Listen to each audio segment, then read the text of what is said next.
Buenas tardes con todos. El tema que voy a abordar hoy es el tema de garantías procesales, específicamente las garantías procesales relativas al derecho penal, ¿no? Y la idea de este conversatorio o de esta exposición es exponer tanto algunos alcances conceptuales breves y asimismo algunos aspectos problemáticos que se pueden presentar en la práctica. Para eso voy a hacer uso de la pizarra, tengo que con estos plumones, ¿no? Y voy a señalar lo siguiente. En principio, hay que hacer una distinción trascendente entre lo que son las garantías procesales, las garantías y los derechos. Es claro que ambos están relacionados, es decir, ambos incluso pueden coincidir. Sin embargo, hay algo que distingue a las garantías. Lo primero, lo más trascendente de hecho, es que las garantías están exclusivamente dirigidas a los imputados. A los imputados. Las garantías no están diseñadas para las personas que en el marco de un proceso penal se encuentren en la condición de agraviados o querellantes. ¿Y esto por qué? Porque doctrinalmente existen derechos de primer orden, ¿no? Y derechos de segundo orden, en primer lugar. Los derechos de primer orden son aquellos que están regulados exclusivamente en la Constitución, ¿no? Y los derechos de segundo orden son aquellos que están regulados a partir de una norma legal. Primer concepto a tomar en cuenta. De otro lado, existen derechos negativos y derechos positivos, lo cual también ha sido reconocido por la doctrina argentina. Los derechos negativos o las garantías denominadas también negativas son aquellos que importan que el Estado cese en ejecutar una conducta. Mientras que los derechos o garantías positivas son aquellos que lo que buscan o lo que pretenden en su configuración es que se exija al Estado ejecutar conductas orientadas a desarrollar un derecho o una garantía propiamente, es decir, desarrollar su propio texto a través de dispositivos legales. ¿Por qué hago esta distinción? Porque las garantías que están embarcadas en los imputados son precisamente las garantías negativas, es decir, las que implican no hacer algo, mientras que las garantías positivas son aquellas que están vinculadas a las partes agraviadas o al querellante particular en el marco de un proceso penal. ¿Qué quiero decir con esto? Las garantías lo que buscan es que el Estado cese en una conducta que es lesiva de alguna garantía o derecho debidamente especificada en la Constitución o en un dispositivo legal, es decir, tanto una garantía de primer orden como una garantía de segundo orden. Por ejemplo, y además ingreso en un punto particularmente problemático, o de aclaración, mejor dicho. Una cosa es que un imputado en el marco de un proceso penal requiera al Ministerio Público que concluya una investigación por afectación al derecho al plazo razonable. Esa es una garantía negativa porque se pide al Estado que deje de hacer o ejecutar una conducta que es lesiva de un derecho fundamental o de una garantía que es el derecho al plazo razonable. Y otra cosa distinta es que la víctima en un proceso penal, el agraviado, solicite al Ministerio Público que ejecute actos de investigación y que emita un pronunciamiento rápidamente sin dilaciones en el proceso. En ese supuesto, lo que le pide la víctima al Estado es ejecutar actos de investigación, ser, digamos, rápidos en su actuar y emitan un pronunciamiento a la brevedad posible, para así satisfacer su derecho a la tutela jurisdiccional. Hay una gran diferencia entre uno y otro. Las garantías van a estar dirigidas al imputado porque lo que se busca es que el Estado cese en realizar acciones que limiten sus derechos fundamentales o garantías específicas. Ahora, ¿por qué son importantes las garantías? Hay que tener en cuenta lo siguiente. El proceso penal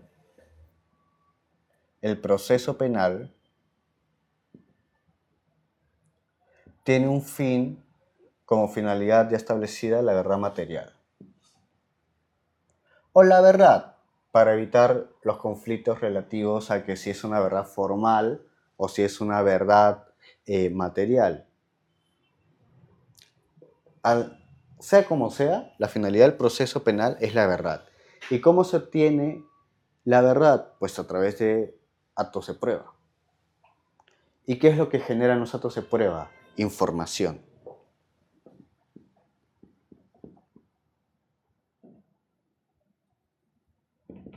Conocimiento, ¿no? Conocimiento respecto a un hecho. Es por eso que se dice que el proceso tiene un fin epistemológico.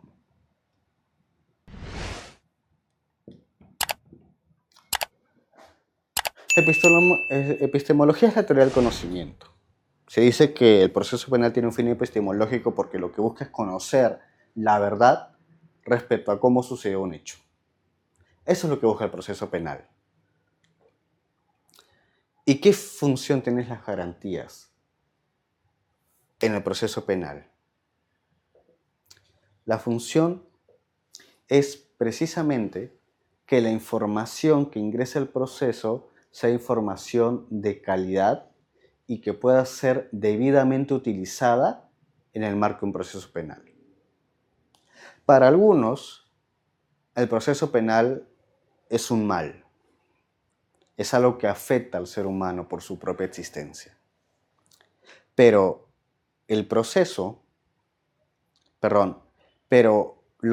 este mal se encuentra justificado porque hay fines constitucionales detrás de ello. El fin de obtener la verdad para reparar a las víctimas, el fin de obtener justicia, que el Estado pueda administrar adecuadamente la justicia. Entonces es un mal justificado. Para algunos el proceso penal es un bien, porque sirve como un instrumento para poder resarcir la afectación a una serie de derechos fundamentales que han sido afectados a raíz de un hecho cometido por una persona, porque sirve también como instrumento para poder aplicar los dispositivos del derecho penal. Es un bien, pero es un bien que de alguna forma puede verse afectado si es que no se realiza dentro de los márgenes constitucionales. Entonces, para algunos el proceso es un mal, quizás para la mayoría el proceso penal es un mal, pero es un mal que tiene que estar justificado. Para otros es un bien que puede estar sujeto a determinadas limitaciones, pero sea cual fuere el supuesto, si es un mal o si es un bien, el proceso tiene una finalidad concreta, que es la verdad de los hechos que se obtiene a partir del conocimiento. Y este conocimiento solo es legítimo si es que se actúa con las debidas garantías. Es decir, es válida una confesión, por ejemplo, si obtengo la declaración conforme a lo previsto en el Código Procesal Penal. Es decir, una declaración libre, voluntaria, debidamente corroborada, ¿no? Solo así es válida. Si en cambio obtengo la información, una confesión, a partir del ejercicio de violencia sobre el imputado, le quito legitimidad a esa prueba. Entonces ya no sería útil y le resto su fin epistémico. Porque puede que yo tenga una declaración, una confesión a golpes y la persona haya confesado el delito porque efectivamente sí lo cometió. Pero le resto todo valor probatorio si es que lo hago a través de ese medio, el medio de la violencia. Entonces, una prueba que podría generar información de calidad termina viéndose menguada si es que la obtengo de la forma incorrecta. Y ahí la importancia también de las garantías en el proceso penal. Por eso algunos dicen que las garantías procesales penales tienen una función proepistémica. Función proepistémica.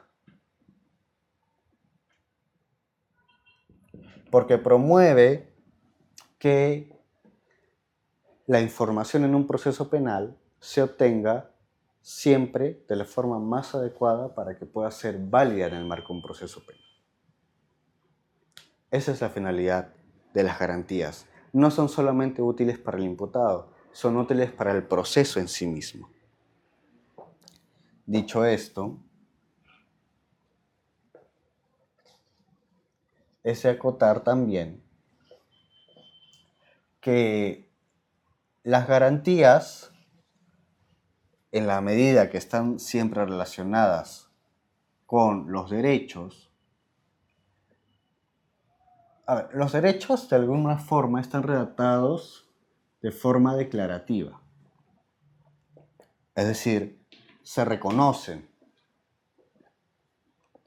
Pero si ustedes se dan cuenta, las garantías, tanto en la Constitución como en el Código Procesal Penal, están redactados en forma prohibitiva.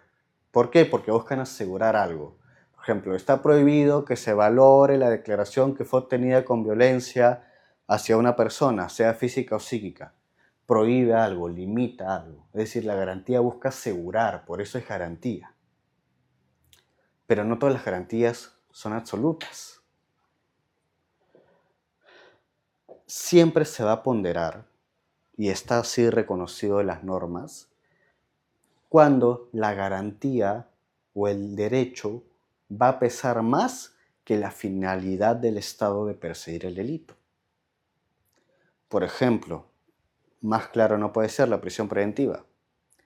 Todos tenemos la garantía de ser reconocidos como presuntos inocentes en cualquier estado del proceso hasta que no exista una sentencia definitiva. Entonces, no debería vulnerarse nuestro derecho a la libertad personal e imponernos una prisión preventiva, que claramente limita otro derecho fundamental, que es la libertad ambulatoria de la persona, la libertad personal. Pero, entonces, ¿por qué la ley lo permite? Porque hay una ponderación de por medio. ¿Qué prima más en esos supuestos? ¿El aseguramiento del proceso o la libertad personal del individuo? Es decir, todas las garantías están sometidas a un nivel de ponderación. Tampoco es que sean absolutas, son limitadas, igual que los derechos.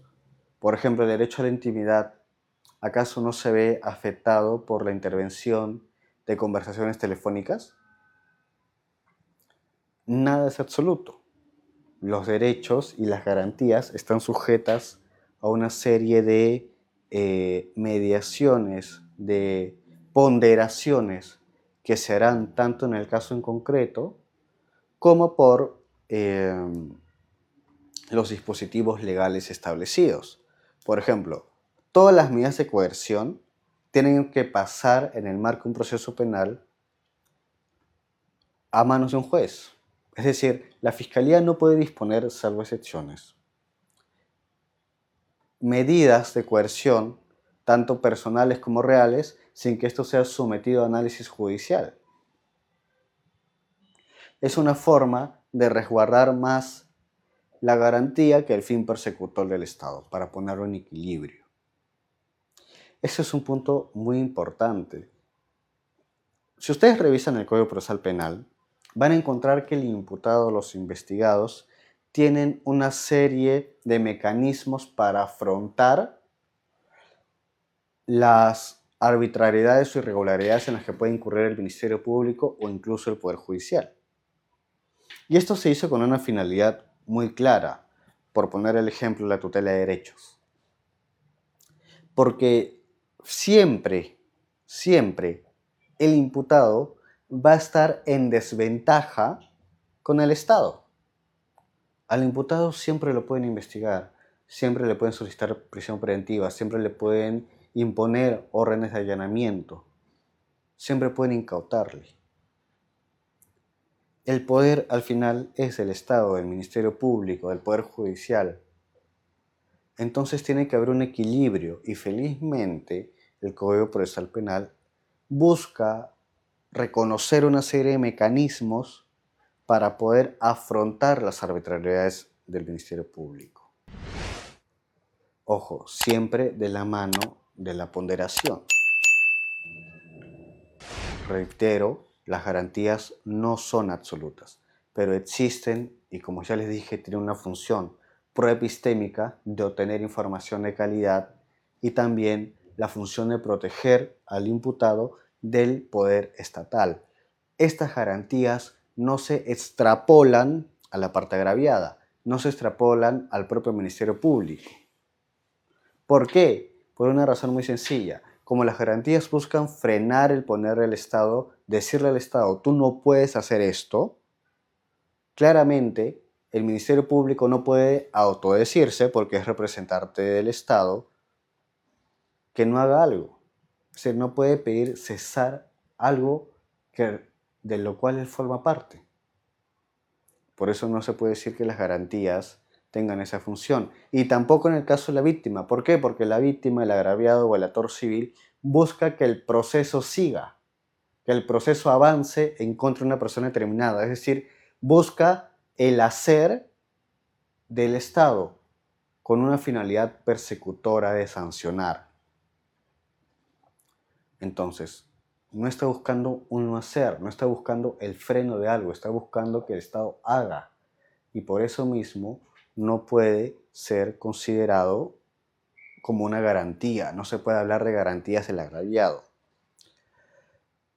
Recientemente, esto me lleva a un tema aparte, la Corte Suprema y el Tribunal Constitucional han admitido la posibilidad de que la tutela de derechos pueda ser activada por la parte agraviada. Y sobre esto quiero señalar algo. Para empezar, para los que me están viendo y de repente son estudiantes y no saben lo que es la tutela de derechos.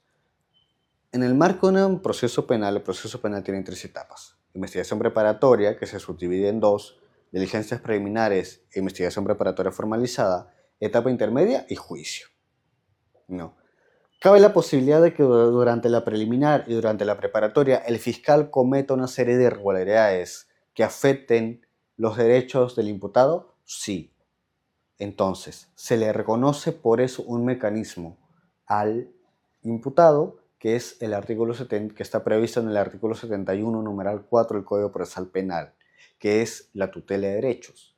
¿Qué le permite la tutela de derechos? Que ante las arbitrariedades del Ministerio Público, el imputado, a través de su defensa técnica, pueda acudir por escrito al juzgado de investigación preparatoria y decirle al señor juez, se me está vulnerando determinado derecho, solicito una medida correctora que frene la actividad irregular, ilegítima, ilegal del Ministerio Público. Este mecanismo es un mecanismo de control y de protección de derechos constitucionales interproceso. Es un remedio que lo que busca es subsanar el daño en términos procesales que se le ha ocasionado a la parte imputada. Y está expresamente previsto en el artículo 71 que está relacionado a los derechos del imputado. Entonces, expuesto esto, el Tribunal Constitucional ha dicho no, pero es que el agraviado también puede acudir al juez. En esos casos, cuando se le vulnera alguna garantía. Bueno, esto, y lo digo solo a modo de alcance, esta afirmación puede tener una serie de deficiencias. Es cierto que, lamentablemente, en el marco de investigaciones penales se le pueden vulnerar una serie de derechos a la parte agraviada. Eso es algo innegable. Puede negársele el derecho a participar en diligencias, que sí lo tiene, ¿no? Puede negársele el derecho a interrogar. De hecho, el caso más conocido, uno de los primeros casos que hubo, fue el caso de la señora Dina Boluarte. A Dina Boluarte se le estaba investigando y se le iba a tomar la declaración y su abogado le dice: ojo, en tu declaración solo puede estar yo y el fiscal, no puede estar el procurador. Y el procurador, que es la parte agraviada que representa al Estado, presenta una tutela de derechos. Y el juzgado de investigación preparatoria supremo admite la tutela y la declara fundada incluso. Es decir, admite la posibilidad del poder del agraviado de activar la tutela de derechos. Pero lo cierto es que legalmente la tutela de derechos solo está reconocida para la parte agraviada, para la parte imputada y no para la parte agraviada. Es decir, la parte agraviada legalmente no está posibilitada a activar la tutela de derechos. Esa es una facultad que le corresponde única, exclusivamente al imputado. Ahora, podrían decir, pero es una interpretación extensiva, pro derechos. Yo pienso que es discutible. Es discutible porque, para empezar, la actividad de la parte agraviada en el marco de una investigación en un proceso penal es limitada. Y eso es algo que ha sido reconocido unánimemente por la doctrina procesal. Es decir, quien ejerce la representación, tanto del agraviado como del Estado en general, es el Ministerio Público, como defensor de la legalidad. Entonces habría que analizar hasta qué punto la Corte Suprema y el Tribunal Constitucional pueden decir que esa garantía, ese mecanismo de protección intraproceso es extensible a la parte agraviada. Porque de lo contrario, teniendo en cuenta que no está previsto regularmente y que el artículo 71.4 del Código es expreso en su contenido cuando se refiere al imputado, se estaría incurriendo en un actuar que podría ser catalogado por algunos de ilegal. Yo creo que eso está muy sometido a análisis, no me atrevo a hacer una conclusión. Es cierto que puede ser hasta cierto punto beneficioso para muchos casos.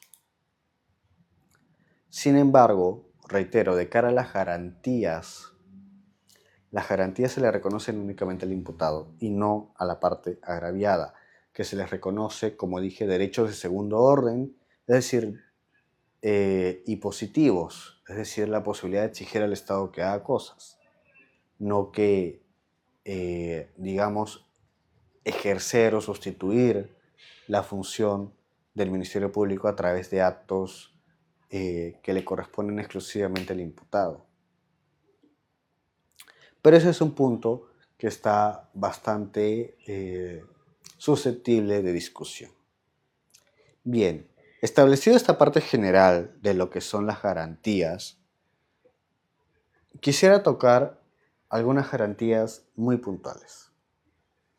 La primera de ellas que tiene el imputado es la garantía de presunción de inocencia.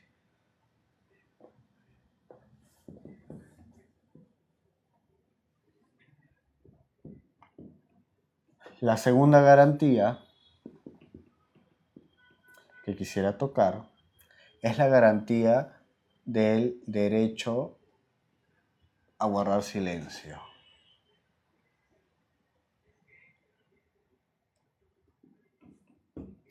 Y la tercera garantía es la garantía de acceso a recursos.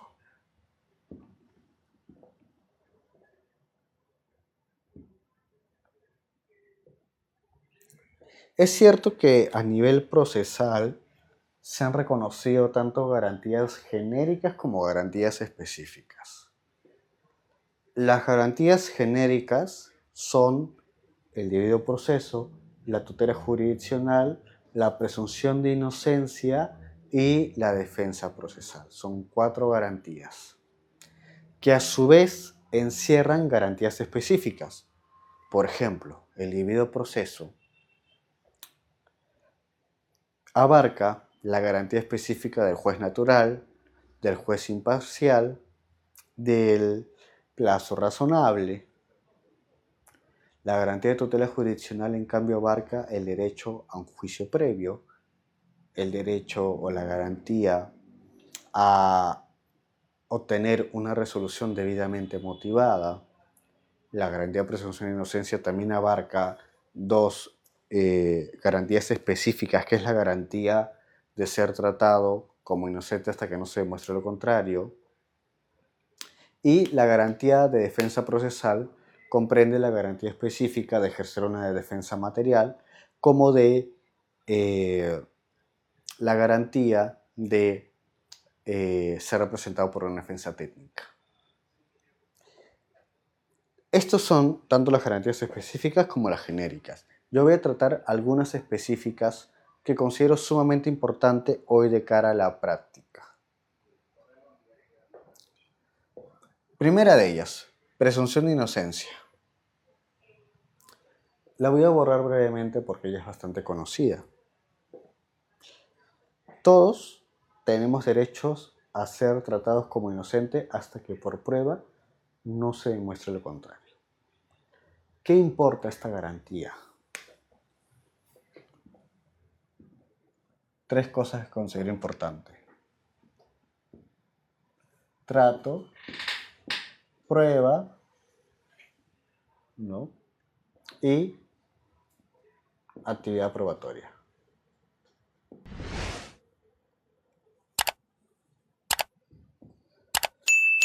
Como regla de trato, importa que toda persona, independientemente de la etapa en la que se encuentre su proceso, independientemente de la gravedad de sus imputaciones, debe ser tratada como inocente en cualquier momento hasta que no exista una sentencia que lo declare culpable. Entiéndanse que la presunción de inocencia es una presunción iuris tantum, es decir, es una presunción sujeta a vencimiento. Hay 2 tipos de presunción, la iuris tantum y la iure et jure. La presunción de puro derecho implica presumir de plano siempre sin sujeto a vencimiento, pero la presunción iuris tantum sí puede ser vencida, y ese es el caso de la presunción de inocencia. Regla de trato, ser inocente y ser tratado de esa manera. Eso ocasionó casos controvertidos. Por ejemplo, el caso de las personas que son detenidas y se les pone el chaleco de detenido o de culpable, ¿no? A respecto, el Poder Judicial resolvió en esos casos que por presunción de inocencia como regla de trato no se debería imponer ese tipo de chalecos porque afectan la garantía de ser tratados como una persona inocente. Puntualmente. Como regla de prueba. Aquí hay 2 conceptos a tomar en cuenta.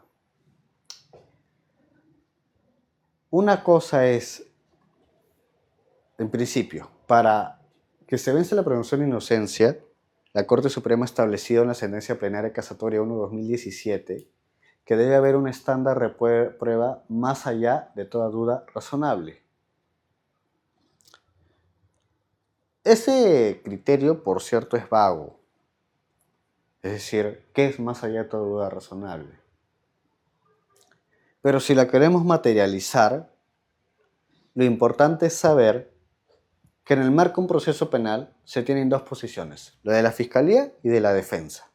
Son 2 hipótesis que se confrontan en el marco de un proceso penal de conocimiento, donde lo que se busca es obtener información que nos indique cuál de las 2 hipótesis se prueba.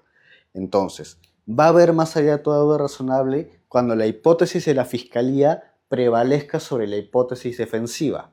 Es decir, cuando el hecho del imputado por la Fiscalía tenga más credibilidad, más fiabilidad probatoria, más entidad probatoria, fuerza probatoria, ¿no? Y por ende sea mucho más verosímil que la versión o la hipótesis defensiva de la parte agraviada.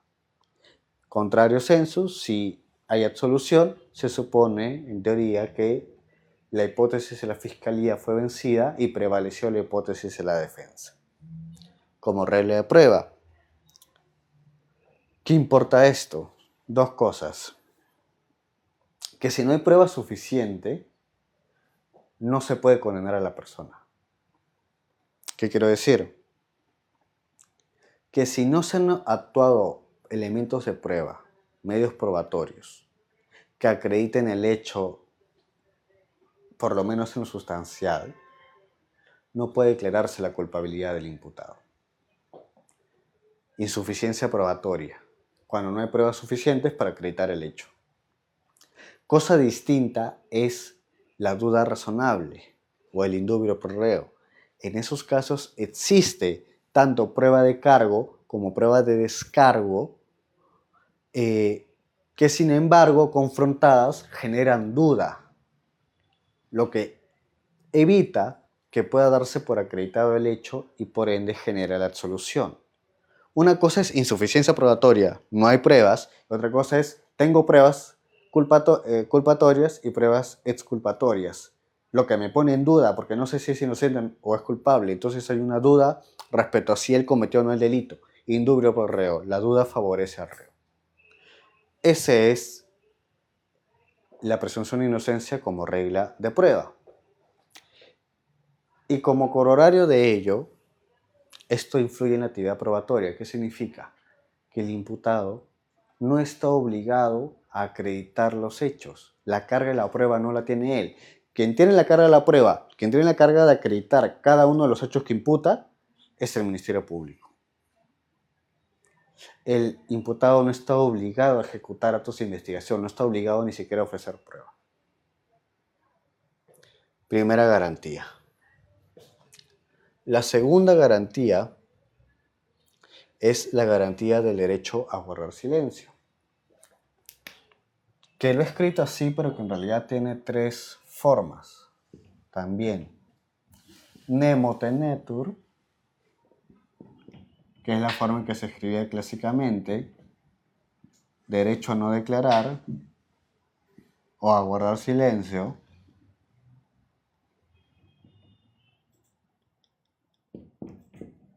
Y derecho a que la prueba o la declaración no sea usada en contra de uno mismo.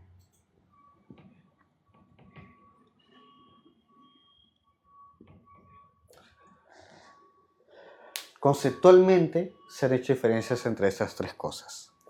Nemo tenetur solo abarca el derecho a no declarar contra uno mismo.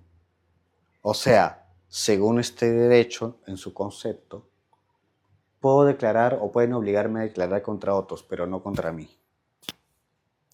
Derecho a guardar silencio es más amplio. Dice, yo puedo declarar, pero puedo negarme a declarar contra mí mismo y contra terceros. Y derecho a no declarar, a que no se valore negativamente mi declaración o mi silencio, ¿no? Es un derecho distinto, de carácter legal. Sobre este punto voy a andar en algún momento. Si uno revisa la Constitución, en el artículo 2, numeral 24, creo que literal F, lo que se dice es que está proscrito, se prohíbe que se obtenga la declaración mediante violencia, pero no se hace expresa referencia a un derecho a guardar silencio, a un derecho a no declarar. Es decir, constitucionalmente, al parecer, no está reconocido este derecho. Podría decirse, si se hace ese análisis entonces constitucional, que lo único que está prohibido en realidad es obtener declaraciones por violencia, pero no está prohibido que estas declaraciones puedan ser valoradas, ¿no? Bueno, en principio, yo creo que la Constitución es clara al decir que cualquier información obtenida por violencia no tendrá valor probatorio, independientemente de si se trate de uno mismo o de otra persona. Con lo cual, en mi opinión, sí existe un reconocimiento no expreso, pero un reconocimiento tácito del derecho a guardar silencio, que importa tanto que no se puede declarar contra uno mismo como a otras personas. Y de hecho, si uno revisa el artículo 9 del título preliminar del Código Procesal Penal, verá que es así. Legalmente se ha desarrollado que existe un derecho a no declarar contra uno mismo o contra familiares cercanos en una línea sanguínea en específico. No estoy obligado a declarar contra mi cónyuge, por ejemplo. Entonces, este derecho, el derecho a guardar silencio, sí está reconocido en la Constitución y en el Código Procesal Penal. Pero hay un tema acá. Este derecho, el derecho a que no se valore el silencio,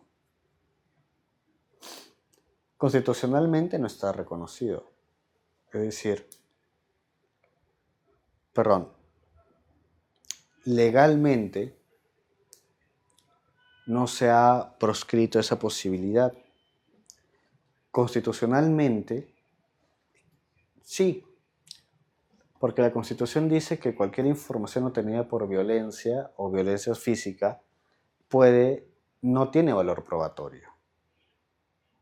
De modo tal que cualquier declaración obtenida con afectación al derecho a guardar silencio, específicamente con los medios determinados, que es violencia física o amenaza, no tendrá valor probatorio. Pero hay que resaltar que la Constitución solo hace referencia a los actos de violencia física y psicológica.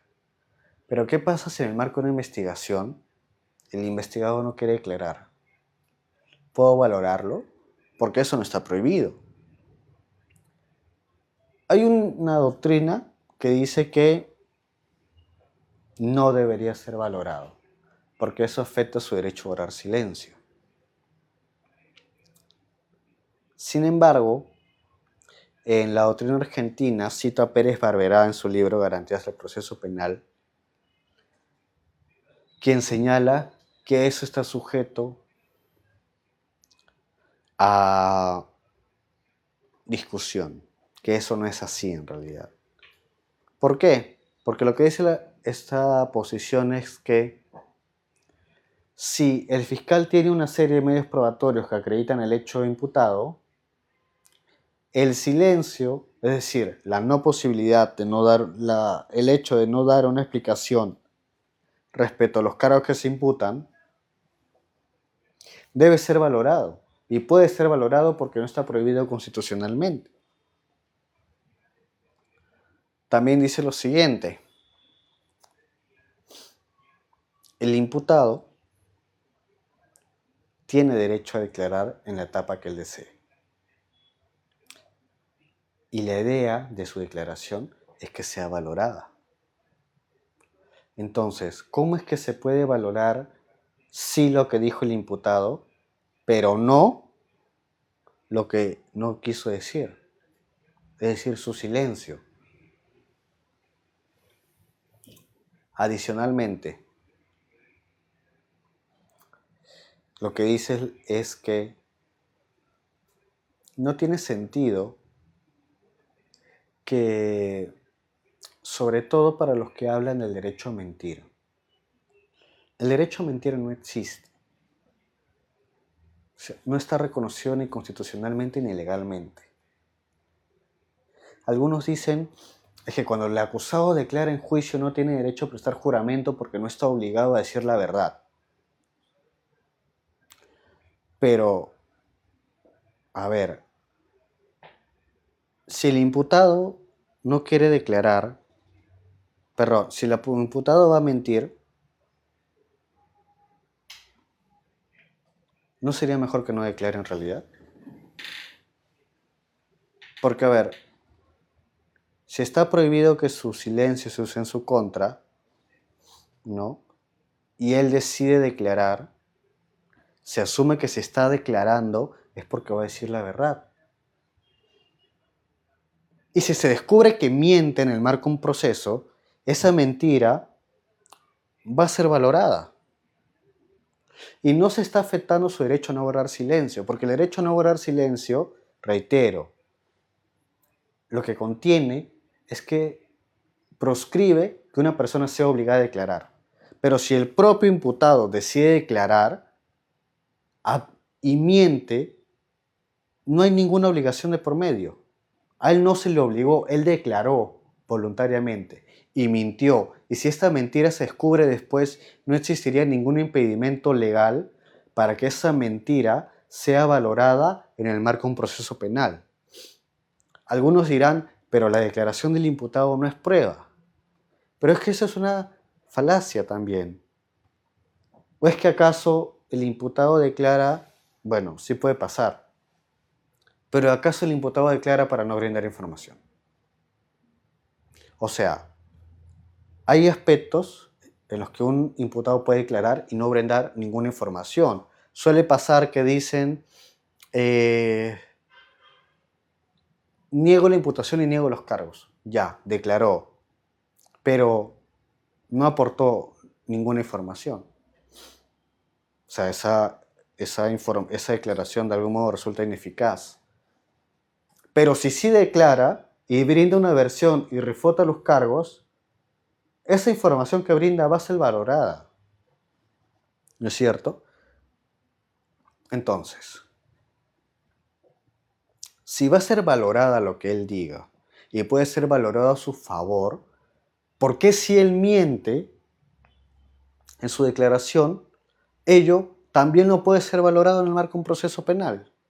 ¿Cuál es el impedimento? Si él declara voluntariamente y declara para aportar información, entonces no es válido decir que lo que diga el imputado no es prueba y solo es un medio de defensa, porque la idea es que declara con la finalidad de brindar información. Es decir, no es que yo declaro, reseño un hecho, cuento mi verdad, cuento mi versión para que el juez no lo tome en cuenta. Lo cuento para que sea debidamente valorado. Esa es la idea, para que el juez tome en cuenta qué fue lo que sucedió realmente. Entonces no tiene sentido decir que solo es un medio de defensa, porque al final la información que brinda, la idea es que sea tomada en cuenta en el proceso penal y al momento de emitir sentencia.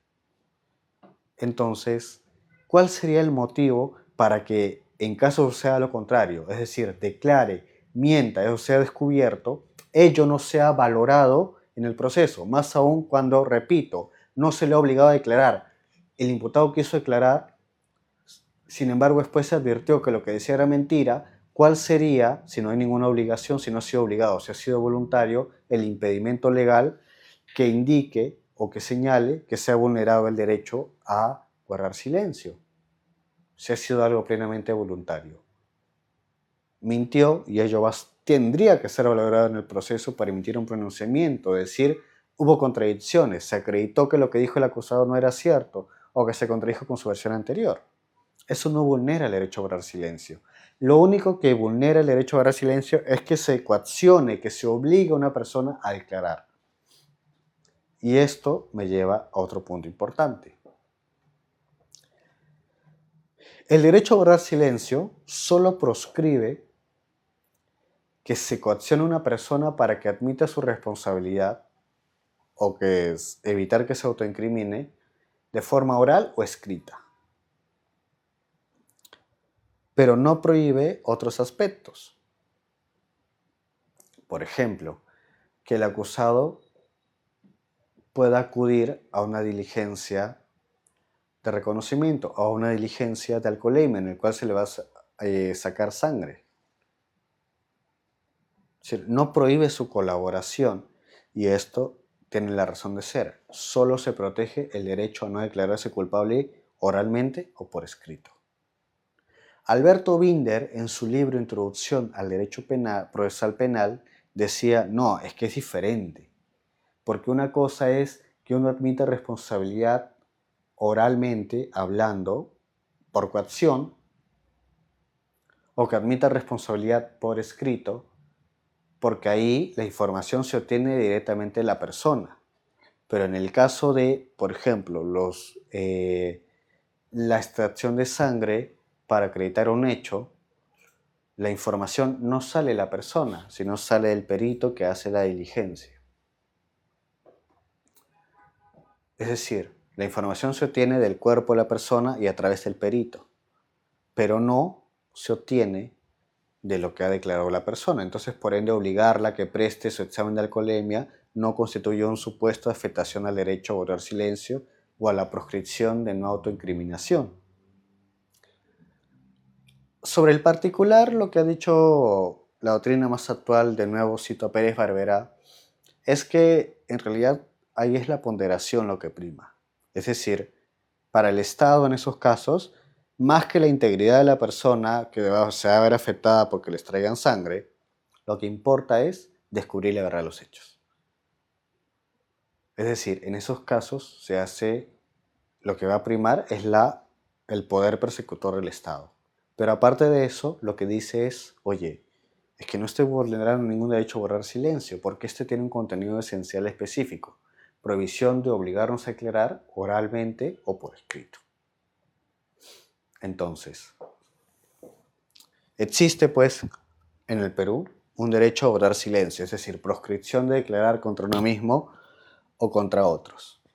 También existe proscripción de que si uno de que la información obtenida con vulneración, con violencia física o con amenaza no sea valorada, es decir, le resta información. Pero no existe una proscripción específica de que la declaración de la persona imputada o el uso de su derecho a guardar silencio no sea valorado probatoriamente. Y también vale precisar, no se ha reconocido constitucionalmente un derecho a mentir. Con ello terminó lo mencionado a este derecho a guardar silencio. Sin perjuicio que hay otros aspectos que también deberían estudiarse actualmente, como es el derecho a guardar silencio de la persona jurídica imputada. Ese es un tema que ha sido tratado únicamente en algunos artículos. Lo que se ha señalado es que cuando se trata de información confidencial, sí se le reconocería, en la medida de lo posible, el derecho de la persona jurídica de no brindar su declaración a través de su representante. ¿No? Sin embargo, por ejemplo, ello no evitaría, porque no abarca el derecho a guardar silencio, el no, digamos, cumplir con presentar la información que le pueda requerir el Ministerio Público. Ese es un aspecto todavía pendiente de desarrollo. Y finalmente, la garantía de acceso a recursos o a la doble instancia está prevista en el artículo 139.6 de la Constitución.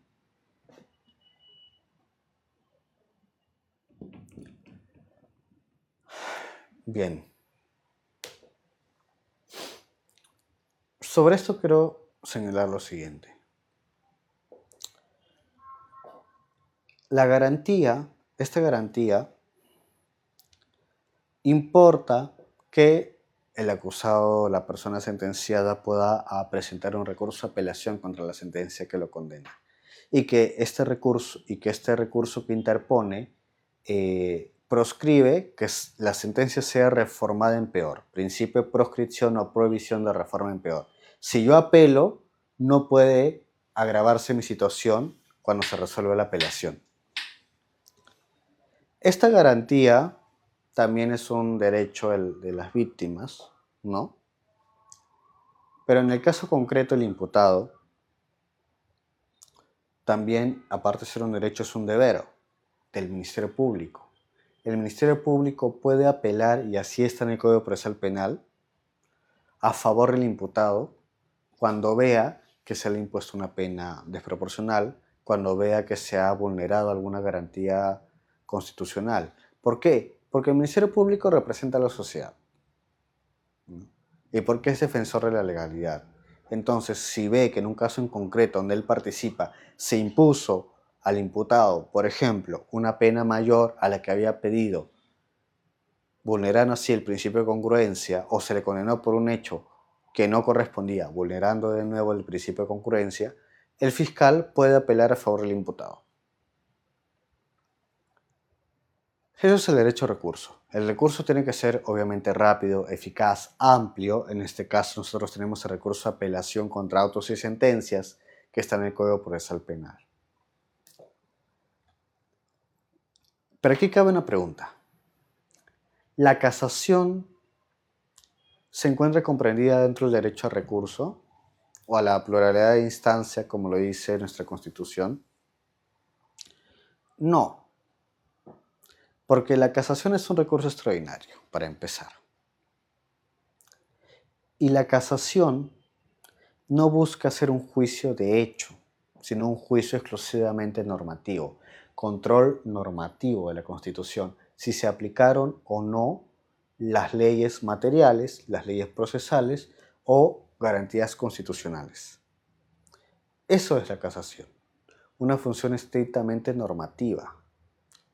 En el Perú, el derecho al recurso se ve satisfecho, y de hecho así también está en la Ley Orgánica del Poder Judicial, con el recurso de apelación. Sin embargo, ello no implica o no desconoce que la casación también está regulada en la Constitución, la primera que regula el recurso extraordinario de casación, y desarrollada también a partir de los artículos 427 del Código Procesal Penal en adelante. Recientemente, la Corte Suprema ha decidido imponer el principio del doble conforme como un criterio de admisibilidad. ¿En qué significa este principio de doble conforme? Que si en un caso existen dos sentencias con el mismo pronunciamiento, no va a proceder recurso de casación. Es decir, si a mí me condenan 2 veces en un proceso penal, no puedo ir a casación porque ya hay una doble conformidad, una doble revisión y confirmación de mi caso. Si me absuelven 2 veces, no puedo acudir a casación porque ya hay un doble conforme. Esas son las implicancias del principio del doble conforme que ha asumido la Corte Suprema las salas penales permanentes. Este criterio de inadmisibilidad sí está regulado en el Código Procesal Civil, pero no en el Código Procesal Penal. Aunque la Corte refiere que sí y menciona un artículo incorrecto, que no vale la pena ahondar. A lo que voy es a lo siguiente. Muchos dicen que el doble conforme vulnera el derecho al acceso al recurso, a la pluralidad de instancia. Desde mi perspectiva no lo vulnera porque, como repito, la instancia se ve satisfecha con el recurso de apelación, la sentencia de vista. Pero eso no implica que el doble conforme sea legítimo en el proceso penal. ¿Por qué? Porque uno, no está regulado en el código, y dos, atenta contra los fines de la casación. Esto lo he sostenido ¿en qué sentido? No se va a poder hacer un control adecuado de la legalidad si lo que se busca, más bien, es desestimar o rechazar, inadmitir de plano cualquier recurso de casación, independientemente del interés casacional que tenga el caso en concreto. La Corte Suprema, en sus primeros pronunciamientos, no fue clara con las excepciones al doble conforme que había planteado. Ni siquiera distinguió entre una casación ordinaria o una casación extraordinaria o para el desarrollo de doctrina jurisprudencial. Simplemente señaló una serie de excepciones. Y tan poco claro tiene la cuestión que viene reiterando excepciones. En los primeros pronunciamientos dijo no, pero la excepción es que se haya contraído un pronunciamiento vinculante, limitando de algún modo las abundantes causales que tiene el artículo 429 del Código Procesal Penal. Y ahora dice, no, también se puede cuando la vulneración es el principio de legalidad o a normas legales sustantivas. De nuevo parece que se le remite uno al 429 y excluye las otras causales de casación. Ahora, este nuevo criterio con el cual hay que luchar tanto si eres Ministerio Público como parte agraviada como defensa, no solo no está regulado en la ley, sino que es incompatible con el sistema que tenemos en el Perú. Nosotros tenemos un sistema de doble instancia. En esos supuestos no aplica un doble conforme. El doble conforme era en supuestos legales, en modelos procesales, en los cuales la posibilidad de impugnar era mucho más amplia. Había 2, 3 instancias. Entonces, en esos supuestos, para evitar que existan instancias infinitas, se aplicó un doble conforme para que cuando ya haya 2 pronunciamientos similares, se pueda culminar el proceso y no se mantenga el imputado en un estado permanente de sospecha. Pero es que eso no ocurre en Perú. En el Perú siempre ha habido solo 2 instancias, porque la casación es una tercera instancia.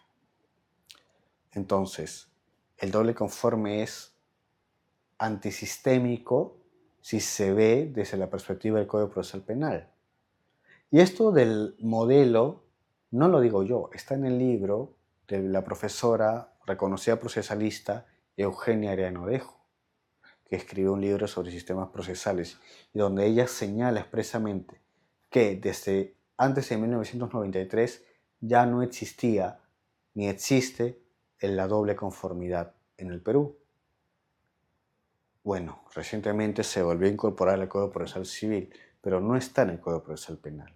Y al aplicarlo de forma extensiva y más aún señalar que está en una base legal que no corresponde, que es el 427 del Código, lo que se está haciendo es restringir de algún modo la posibilidad de acceder a recurso, la posibilidad de ingresar a la casación y a sus fines nomofilácticos y uniformizadores ilegalmente. Repito, aquí no está tanto en juego el derecho al acceso a recurso porque este se satisface con la doble instancia.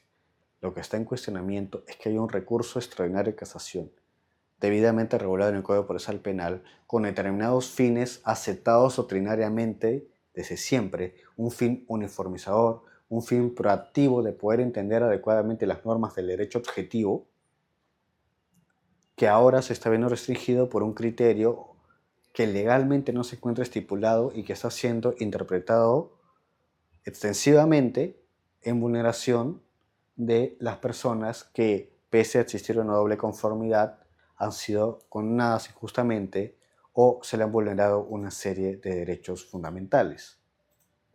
Entonces, si bien es cierto, el acceso a recurso no comprende el recurso de casación, lo cierto es que al tratarse de un medio impugnatorio debe ser analizado y además hay una garantía en entredicho, que es la garantía de legalidad procesal, también aceptada como una garantía que integra el debido proceso, que es la garantía de garantías, un derecho continente, como lo ha mencionado el Tribunal Constitucional. Entonces, se vulnera la legalidad procesal porque están creando restricciones que no están en el código. Y eso claramente pone en desequilibrio al Estado y a los imputados o a las partes procesales, lo cual no es la idea. Termino. Las garantías buscan equilibrar, buscan obtener información de calidad, buscan que un proceso penal se dé conforme a las reglas de un Estado democrático, constitucional y convencional de derecho. He reseñado solo 3 que han sido, que creo que requieren una serie de precisiones, pero la idea de esta exposición es precisamente resaltar la importancia de las garantías, la importancia de que sean adecuadamente limitadas para que de ese modo puedan ser materia de uso y de defensa en investigaciones y procesos judiciales penales. Gracias.